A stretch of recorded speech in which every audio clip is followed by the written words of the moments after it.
हे भैया भौजी के कि सोनावा कैसे करिया दिल्ली शहर से नहीं हो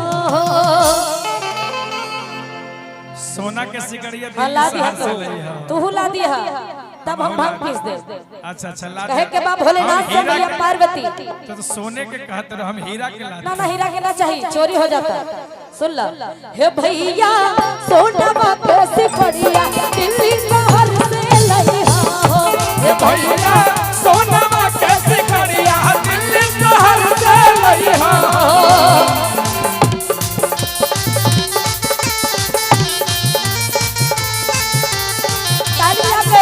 शहर से लइहा हो दिल्ली शहर से लइहा हो दिल्ली शहर से लइहा हो दिल्ली शहर से लइहा हे राजा हे राजा हे राजा लाला की हो चुनरिया जयपुर शहर से लइहा हो राजा लाला की हो चुनरिया जयपुर शहर से लइहा हो।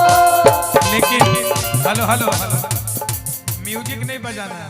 हाँ म्यूजिक नहीं बजाना यहाँ दोनों बस उधर कुमकुम बिहारी जी इधर बालक बजाते बस म्यूजिक यही काफी रहेगा है ना। आप लोग सिर्फ सहयोग करते रहिए बस। देखिए हाँ। ऐसे तो भाई बहन का रिश्ता है लेकिन ये मंच है थोड़ा सा निभाना पड़ता है।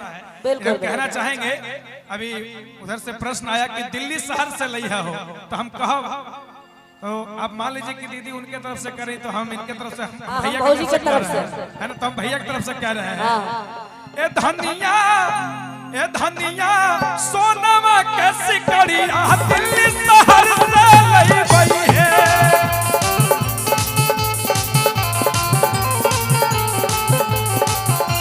ए धनिया सोनामा कैसी करिया दिल्ली शहर से लई गई है लाला की हो चुनरिया जयपुर शहर से लई हो दिल्ली शहर से लई गई है जयपुर शहर से लई गई है दिल्ली शहर से लई हो जयपुर शहर से लई हो ए धनिया ए धनिया ए धनिया लाला की रे चुनरिया दिल्ली शहर से लई गई है हे पियाऊ लाला की हो चुनरिया दिल्ली शहर से लई हो। जय हो। अच्छा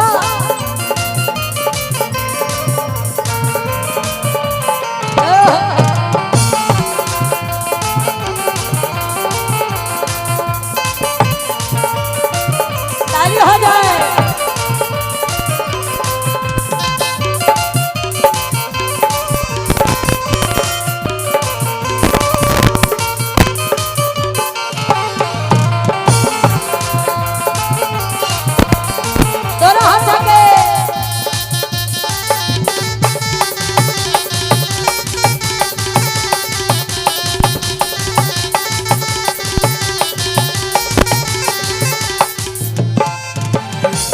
ये 5,000 रुपए 5,000 रुपया उधर हमारी कुमकुम दीदी को और 5,000 रुपया इधर इतना सुंदर सजा करके गमछा में हमारे साजन भैया आप सच बताइए इतना दिन से कार्यक्रम कर पहली बार ऐसा उपहार मिला है ना है कि नहीं। जोरदार ताली होना चाहिए।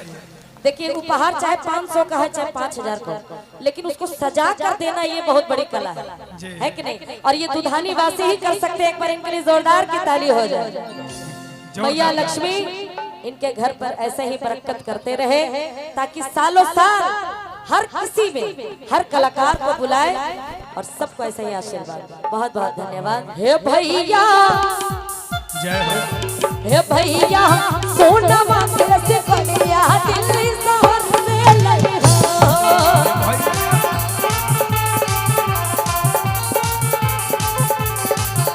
कि दिल्ली शहर से लई हो दिल्ली शहर से लई हो। हे भैया लाला की हो चुनरिया जयपुर शहर से लई हो भैया लाला की हो चुनरिया जयपुर शहर से लई हो। और दिल्ली शहर से लई बोगे दिल्ली शहर से लई बोगे जरूर दिल्ली शहर से लई बोगे